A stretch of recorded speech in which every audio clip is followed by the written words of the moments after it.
खुलुमबाय। गोजोन फुंबिलिनि गासैबो बड'लेण्ड बुब्लिनि अनसायगिरिफोरखौ बरायग्रोबाय। दिनै 11 डिसेम्बर रबिबारनि फानजामुथिखौ फरायथिनो लादों आं खिलिखां ब्रह्म। फानजामुथिनि गिबियाव दं मेष राशि, मोजां सान, बिनानावनि सुखुनि समाव गोजोनगोन, नखराव माबा मोनसे मोजां खामानि मावगोन।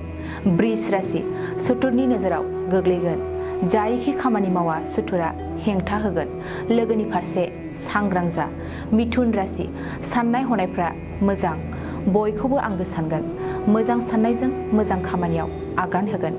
कर्कट राशि, समाजाव सावरायजागोन, हरखाब गाहायाव गोग्लैफिनगोन, गावनि मावफ्लांनाय दायखौ मिथिस्लाबनाय नङा। सिंह राशि, बिदानि खुसियाव रंजाफागोन, बिदा फंबाय अनज्लायनाया बांसिन जागोन, गोसोनि खुसिजों समखौ बारहोहरगोन।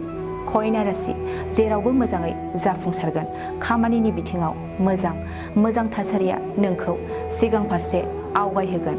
तुला राशि, खाफाल गाज्रि, मोनखानाय बेसादखौ खोमाना लागोन, मिजिंथिनाय फिथाइखौ मोनफुंनायाव फेलें जागोन। वृश्चिक राशि, नखराव दावराव दावसि जागोन, बबेबा जेंनाया नोंखौ नांज्लायहोगोन, गोसोआ जेरावबो गोजोननाय नङा। धनु राशि, मोजां समखौ ओरैनो हगार हरगोन, थांलाय फैलायजों समा थांगारगोन, मोजां खामानियाव गोसो जानाय नङा। मकर राशि, रांखान्थिनि फारसे बेले बेजेया जोबस्रांगोन, रां दाहारखौ होजोबगोन, नखराव रां रुफा आरजिनायनि फारसे मोजां सान।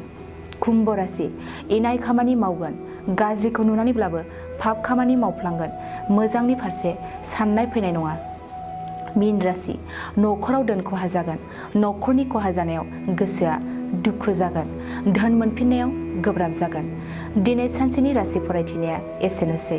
आसा खालामो गासैनिबो जिउआव दिनैनि साना मोजाङै मोजां थांगोन, बेखौ बड'लेण्ड बुब्लि नखरनिफ्राय मिजिंथिबाय।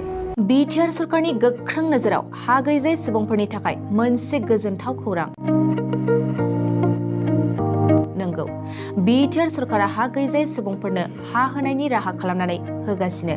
जायफोर हा गैजाया बिसोरो दानिफ्रायनो हानि मोनथायखौ मोनफुंनो हासिगोन। बिटिआर सरकारा हा मेलाखौ खुंनो लानायजों लोगोसे बेनि सिगांग्रो सुबुंफोरखौ फोरमान बिलाइ जमा होनो बिथोन होदों।